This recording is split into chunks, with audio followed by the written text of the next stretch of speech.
Most welcome students, आप सभी लोगों का स्वागत है आपके अपने यूट्यूब चैनल डीजे सर पर। लोगों के अंदर ज्ञान की पूंगी बजाने वाला, न कि गानों का रिमिक्स बजाने वाला। चलिए दोस्तों, करते हैं स्टार्ट आज के इस महत्वपूर्ण सेशन को और बनाते हैं इसे कुछ खास। क्योंकि देखिए यहाँ पर प्री बोर्ड की बात होने वाली है। अब जान ही रहे हैं आप लोग का प्री बोर्ड आपके सर पर है, तो इस पेपर को तैयार कर लीजिए। कहीं ऐसा ना हो कि आपके सेंटर पर ये पेपर मिल जाए। प्री बोर्ड परीक्षा देखिए 2023 मोस्ट इम्पोर्टेंट ये पेपर है और कक्षा 12 के विद्यार्थियों के लिए नागरिक शास्त्र का। ठीक है, चलिए करते हैं इसे हम लोग स्टार्ट। और इससे यदि वीडियो थोड़ा सा भी हेल्पफुल रहेगा तो इसे, और ये सेट याद रखिएगा PS2 है, ठीक है ना। कौन सा सेट है? PS2 है। और थोड़ा सा भी हेल्पफुल लगेगा सेट तो इसे अपने क्लासमेट पर शेयर जरूर कर दीजिएगा। चलिए, बहुविकल्पी प्रश्नों की श्रृंखला में जब हम लोग बढ़ते हैं यहाँ पर इसमें देखिए, तो नीति आयोग का गठन कब हुआ था? नीति आयोग का जो गठन किया गया था वो हुआ था सन 2015 में किया गया था, ठीक है ना। ताड़ी आंदोलन का संबंध किस राज्य से है? बहुत ही पॉपुलर क्वेश्चन देखिए मिलेगा क्वेश्चन, और सबको मैंने अच्छे से पढ़ा रखा है, ठीक है। आप जाकर देखिए डीजे सर चैनल का जो सिविक्स का प्लेलिस्ट है उसमें बहुत सारे वीडियोस मिलेंगे आपको, लगभग 100, और वो सब के सब मोस्ट इंपॉर्टेंट है। और 4 से 5 6 घंटे का उससे आप रेगुलरली आधे घंटे 1 घंटे भी पढ़ेंगे ना, तो आपके दिमाग से जो है डर निकल जाएगा, सिविक्स का, सोशियोलॉजी का या अदर जो सब्जेक्ट है उनका भी। तो चलिए, दूसरा महत्वपूर्ण प्रश्न क्या? ताड़ी आंदोलन का संबंध किस राज्य से? तो देखिए दोस्तों, इसका जो संबंध है वो आंध्र प्रदेश से था, ठीक है ना। निम्नलिखित में से कौन सा देश सार्क का सदस्य देश नहीं है? तो देखिए, भारत हो गया, बांग्लादेश हो गया, पाकिस्तान, ये सब सदस्य हैं, जबकि म्यांमार जो है वो सार्क का सदस्य देश नहीं है। गोवा भारतीय संघ का एक स्वतंत्र राज्य कब बना था? तो देखिए बना था 1987 में, याद रखिएगा। चौथे प्रश्न का जो विकल्प नंबर पहला होगा वो करेक्ट हो जाएगा। नेहरू के विदेश नीति का मुख्य उद्देश्य क्या था? शांतिपूर्ण सहअस्तित्व, निःशस्त्रीकरण, साम्राज्यवाद। देखिए दोस्तों, ये तीनों महत्वपूर्ण बातें हैं, तो यहाँ पर ये सभी जो होगा इस प्रश्न का राइट आंसर हो जाएगा। छठे महत्वपूर्ण प्रश्न की मुझे पढ़ते हैं, देखिए यहाँ पर, तो संयुक्त राष्ट्र सुरक्षा परिषद के अस्थायी सदस्य कितने हैं? देखिए दोस्तों, टोटल अगर बात करें तुम लोग जानते हैं कि कितने होते हैं, 15 हैं, जिसमें से 10 अस्थायी हैं और 5 जो होते हैं वो स्थायी होते हैं, ठीक है। इसमें कंफ्यूजन बिल्कुल मत रखिएगा, तीनों को देखिए अल्टरनेट पर किसी न किसी को हमेशा पूछा जाता है।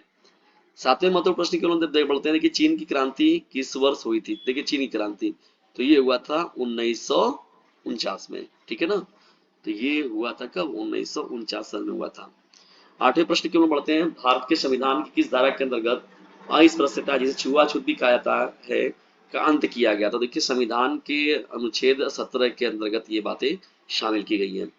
आपातकाल किस तारीख को घोषित किया गया? देखिए यहाँ पर आपातकाल हो जाएगा, ये सीधा सीधा याद रखिएगा, आपातकाल, ठीक है। तो आपातकाल किस तारीख को घोषित हुआ था? तो ये किया गया था 25 जून 1975 को। कब किया गया था? 25 जून 1975 को। और यदि शासन की बात करें तो शासन किसका था उस समय? इंदिरा गांधी जी का था।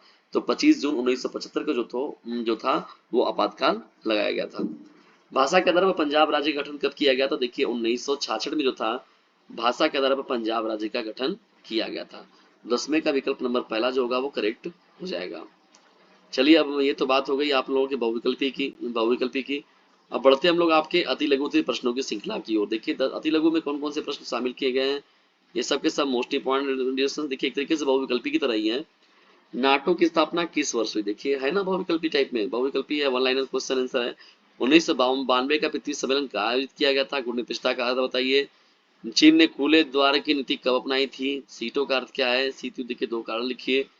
यूरोपीय संघ में कौन सी मुद्रा चलाई थी? श्वेत क्रांति किससे संबंधित है? विदेशी नीति से क्या तात्पर्य है?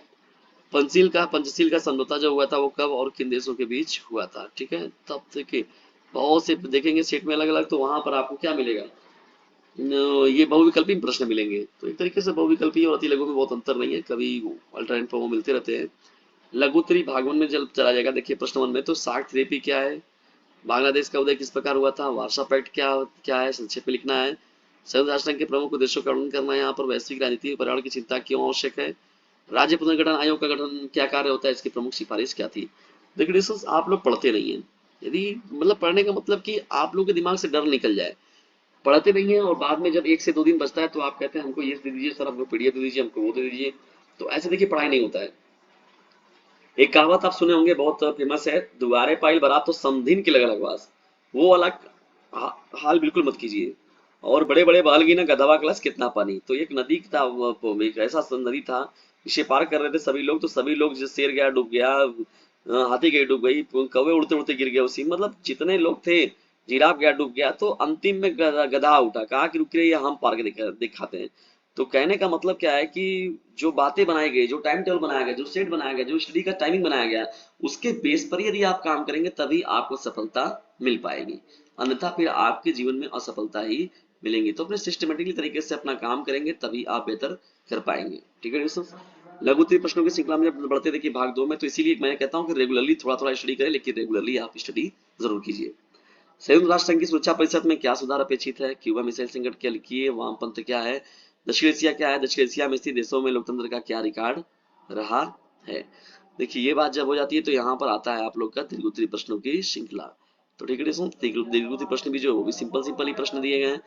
देखिए दलित पैंथर्स की स्थापना हो गया, उद्देश्य एवं गतिविधियां, भारत में गठबंधन सरकारों पर एक निबंध लिखना है, तो ये सब चीजें आप अच्छे से जान रहे हैं, लिखते भी आए हैं, तो ये आसानी से आप कर जाएंगे।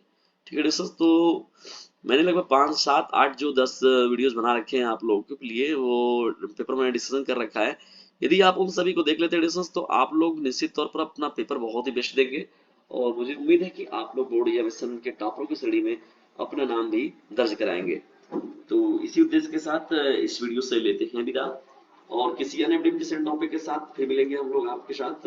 लेकिन दोस्तों एक काम आप लोग को जरूर करना है, यदि वीडियो थोड़ा सा भी हेल्पफुल लगे तो इसे अपने क्लासमेट पर शेयर जरूर कर दीजिएगा। ठीक है दोस्तों, तो एक काम आप लोग करना है, पढ़ने के साथ ही साथ इस चैनल का लिंक जो है उसे अपने क्लासमेट पर शेयर करते रहना है।